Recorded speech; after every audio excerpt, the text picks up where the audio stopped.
हम उसके खिलाफ हस्ताक्षर करें, तो जिसके खिलाफ कत्लनामा तैयार किया जा रहा है वो क्या हस्ताक्षर करेगा भाई? हस्ताक्षर करने हो तो हस्ताक्षर तो फिर असली हस्ताक्षर होने चाहिए और कागजों पर हस्ताक्षर नहीं होने चाहिए।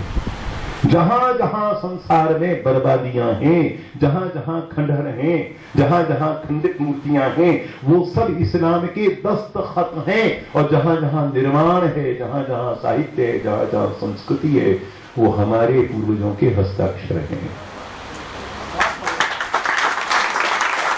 और ये हस्ताक्षर करने हो तो वैसे हस्ताक्षर करो जैसे महाराणा प्रताप ने हस्ताक्षर किए हल्दी घाटी में, जैसे छत्रपति शिवाजी महाराज ने हस्ताक्षर किए।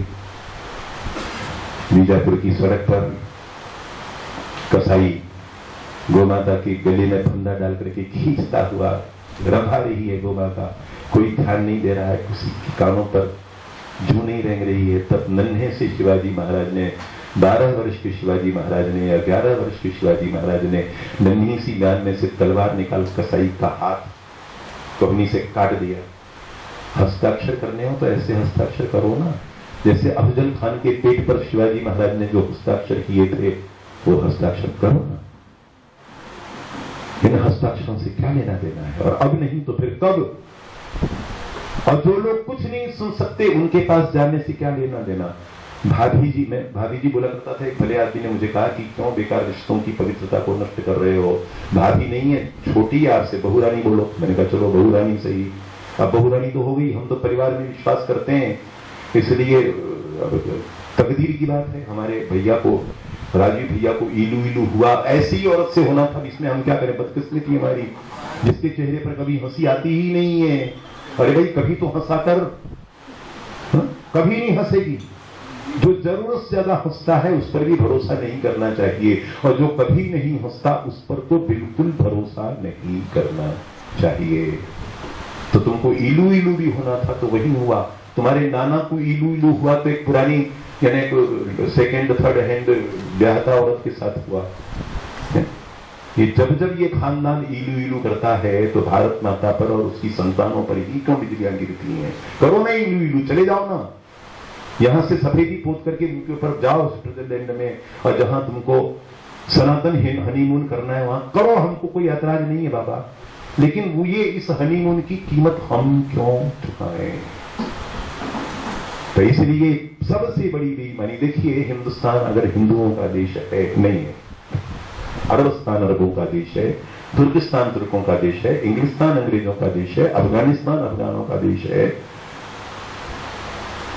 और विभाजन के बाद बदकिस्मती से गांधी जी की, नेहरू जी की कृपा से अगर पाकिस्तान ताकों का देश है, तो फिर ये जो शेष देश बच गया, नापाक देश, ये तो कम से कम काफिरों का अपना देश होना चाहिए ना। तो फिर विभाजन के बाद मजहब के आधार पर यदि पाकिस्तान बना है तो फिर यहां पर हमारे अंगने में तुम्हारा क्या काम है? सबसे बड़ी बेईमानी, सबसे बड़ा भ्रष्टाचार विभाजन के बाद यहां मुसलमानों का रहना, इससे बढ़कर के कोई भ्रष्टाचार नहीं हो सकता। रामदेव जी, दयानंद का कर्जा चुकाना है तो बोलो ना ये बात मुंह से, लेकिन हम जानते हैं न उठेगा खंजर न कटार तुमसे, ये बाजू मेरे आजमाए हुए। तो इसलिए दिल के फफोले जल उठे सीने के दाग से, इस घर को आग लग गई घर के चिराग से, जिन लोगों पर तुम्हारा बस है उन लोगों के पास जाओ, नागपुर जाओ, झंडे बना जाओ, बीजेपी के कार्यालय में जाओ, यहां पर बहुत से बीजेपी के लोग बैठे, मेरे अगल बगल में बैठे हुए हैं, वो जाएं और उनसे कहें कि ये जेटली जी ने जो बयान दे दिया था उसके खिलाफ अभी तक झंडे वाला से या नागपुर से कोई प्रतिवाद जारी क्यों नहीं हुआ? क्या आप हिंदुत्व के विषय में चिंता मत कीजिए, ये तो हमारा स्लोगन है, अन्यथा दिल से तो हम गांधीवादी, समाजवादी, धर्मनिरपेक्ष, लोकतंत्र में आस्था करते हैं। डॉक्टर जी तो नहीं करते थे। डॉक्टर जी ने तो एक बौद्धिक के अंत में पूछा कि बताओ मेरी तकरीर का नहीं, मेरे बौद्धिक का क्या अर्थ निकाला आपने? तो जो वरिष्ठ स्वयंसेवक थे उस समय, जो बाद में संघ तंत्र के भाग्य विधाता बने, उन्होंने कहा कि आपके भाषण का सार यह है कि मुसलमान देशद्रोही होता है। डॉक्टर जी ने कहा ना, देशद्रोही नहीं होता। मुसलमान को देशद्रोही कहना उसकी इज्जत अफजाई करना है, उसको सम्मानित करना है।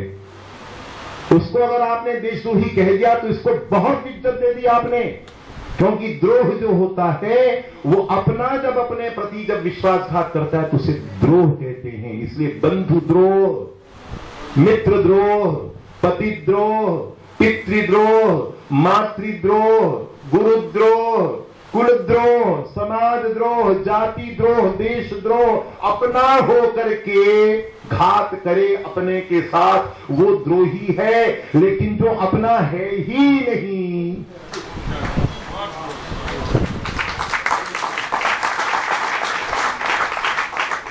जो अपना है ही नहीं, तो उसको देशद्रोही कहना यानी आपने उसको अपना मान लिया। ये क्यों कर रहे हैं? इससे बढ़कर के शुद्ध, खरा और खांटी कोई दूसरा सिद्धांत नहीं हो सकता। और अगर आपके अखिल भारतीय विद्यार्थी परिषद के पूर्व अध्यक्ष और यूनिवर्सिटी के प्रेसिडेंट महोदय अगर ये कह रहे हैं कि हम तो गांधीवादी, समाजवादी, धर्मनिरपेक्ष लोकतंत्र में विश्वास करते हैं जी, हिंदुत्व तो हमारा लोक लुभावन नारा है जी, तो फिर कम से कम आप इनसे तो पूछिए जी कि आपके जुबान में ये डायलॉग सलीम ने लिखे जी या जावेद ने लिखे जी, ये डायलॉग किसके दोहरा रहे हैं जी? सिकंदर बख्त के घर में भी हिंदू लड़की क्यों थी जी? नकवी के घर में भी हिंदू लड़की क्यों है जी? शाहनवाज के घर में भी हिंदू लड़की क्यों है जी? एक एक मुसलमानी को लेकर के क्यों नहीं आए जी? उनको गंगाजल क्यों नहीं पिलाया जी? जैसे हमारे सुनील दत्त ने किया जी, वैसा आपने क्यों नहीं किया जी? ये एक तरफा रस्म वफा हम कब तक निभाए जाएंगे जी? क्योंकि मोहब्बत का रास्ता वन वे ट्रैफिक नहीं होता। समझ में आ गया? तो पूछिए जी, सुषमा जी से पूछिए जी, जिन्होंने मेरी घाव पर नमक छिड़क करके ये कहा था जी कि राम मंदिर तो एक चेक था जी, और एक चेक एक ही बार भूनता है जी, दोबारा नहीं भूनता है जी। तुम्हारे लिए होगा सुषमा जी राम जन्मभूमि एक चेक, हमारे लिए तो जीने का, मरने का, हमारे अस्तित्व का प्रश्न है। और किसी भी हालत में हम अकबर को आजम स्वीकार करने के लिए तैयार नहीं है। जब कभी मेरे जैसे किसी सिरफिरे का राज्य आएगा या कभी तानाशाही मेरे जैसे किसी व्यक्ति की होगी, तो आशुतोष गोवारीकर को कटघरे में खड़ा करके और उसे पूछेंगे कि बता रे बेईमान, किसने तुझे आकर बताया कि जोधाबाई अकबर के ऊपर जान देती थी? करीना कपूर जान देती होगी, पृथ्वीराज कपूर होते तो आत्महत्या करके मर जाते, ये दृश्य देखने के पहले ही जहर खाकर मर जाते। लेकिन चलो, तुम धर्मनिरपेक्ष हो, तुमने आजादी दे दी, कोई फर्क नहीं पड़ता इन वर्तमान कपूरों को। परंतु जोधा जो है, ऐश्वर्या राय अब अभिषेक बच्चन पर जान देती होगी, लेकिन ऋतिक रोशन के साथ इलू इलू कर सकती होगी। मैं भगवान ऐसा कभी ना कर पाए। लेकिन ये जो तुमने जो ये ऐश्वर्या और ऋतिक को वहां इलू इलू करवा दिया पर्दे पर जोधा और अकबर के रूप में, किससे बढ़कर के बेईमानी और क्या हो सकती है? किसने कहा तुमको?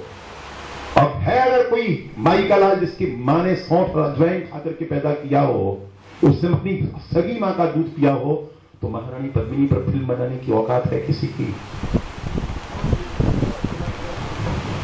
कोई बनाएगा फिल्म ईमानदारी से?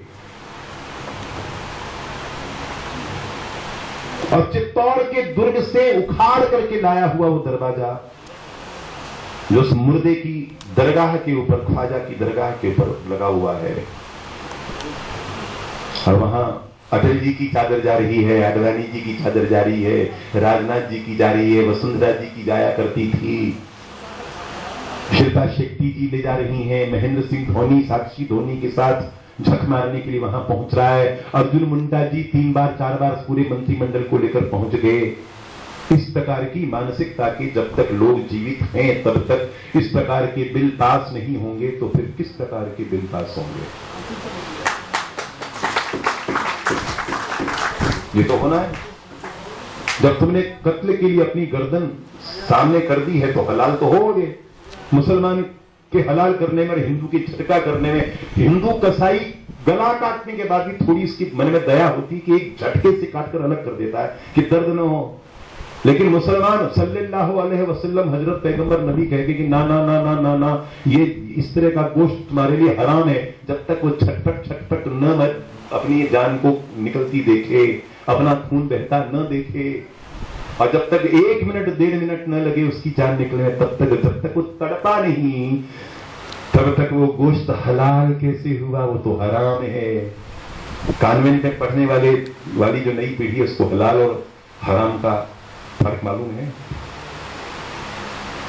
लड़कियां आंदोलन कर रही हैं कि हम पर ड्रेस कोड हावी नहीं होना चाहिए। हम चाहे शॉर्टी पहने और चाहे टॉपलेस पहने, चाहे बॉटमलेस पहने, हमको पूरी आजादी होनी चाहिए। यानी जितने कॉलेज हैं वो व्यभिचार के ट्रेनिंग सेंटर हैं, जहां शीला जी मौजूद हैं, जहां प्रतिभा जी विराजमान है, और जहां मेरी बहू रानी इंपोर्टेड भाभी जी विराजमान है।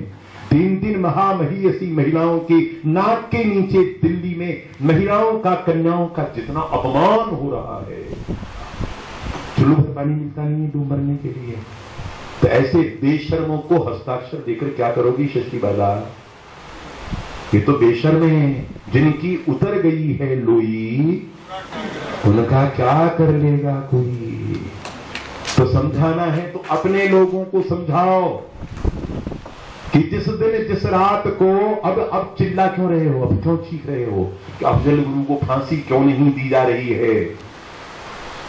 अब चिल्लाने से क्या लेना देना है?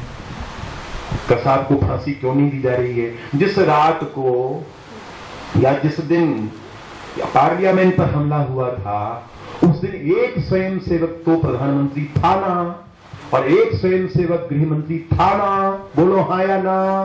तो उसी दिन रात को 4-5 उधर और 4-5 उधर एटम बम क्यों नहीं फोड़ दिए? और अगर फोड़ देते तो आज भी भारतीय जनता पार्टी का ही राज्य होता, कोई दूसरी पार्टी राज्य बनाने की स्वप्न में भी कल्पना नहीं कर सकती थी।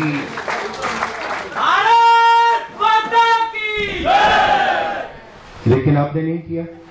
जब आपका राज्य आया तो आपने सुंदरलाल बहुगुणा मरे मिटे कुछ भी करे, और एक संत ने तो प्राण दे दिए अपने, इसने नहीं, बीच में एक और संत ने प्राण दे दिया अनशन करके। लेकिन आप बांध की ऊंचाई कम करने के लिए राजी नहीं हुए। अब आप गंगा मुक्ति का इंचार्ज उमा को बनाइए, चाहे शुद्धि का इंचार्ज बनाइए, इससे क्या फर्क पड़ता है? वृंदावन और व्रज में से कम 10,000 कथावाचक भारत के गांव गांव, मोहल्ले मोहल्ले, गली गली में भागवत कथा करते फिर रहे कि नहीं फिर रहे? उन्हें 5 स्टार कथावाचक भी हैं और विदाउट स्टार कथावाचक भी हैं। और इतने सब महान सब कथावाचकों के होते भी यमुना गटर बनी हुई है या नहीं बनी हुई है? दिल्ली में भी बनी हुई है और वृंदावन में भी, मथुरा में भी बनी हुई है। इससे बड़ा भ्रष्टाचार और क्या हो सकता है?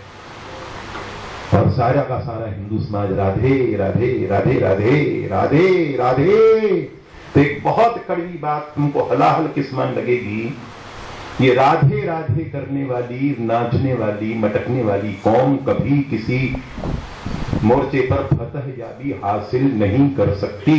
कल्पना करो हर हर महादेव के स्थान पर अगर राधे राधे कहा जाता, वंदे मातरम के स्थान पर यदि क्रांतिकारी राधे राधे किया करते, बिस्मिल अष्टाक्षर का राधे राधे, राधे राधे।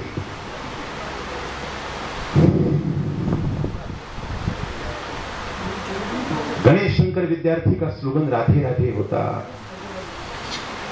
और वहां पर चैम्बर ऑफ यानी उसमें हाउस ऑफ लॉर्ड्स में विभ्राट करने के पहले अगर ऊधम सिंह ने राधे राधे कहा होता, एक बंकिम चंद्र चटर्जी का दिमाग खराब हो गया था, इतना लंबा चौड़ा वंदे मातरम दिख मारा, इसकी जगह राधे राधे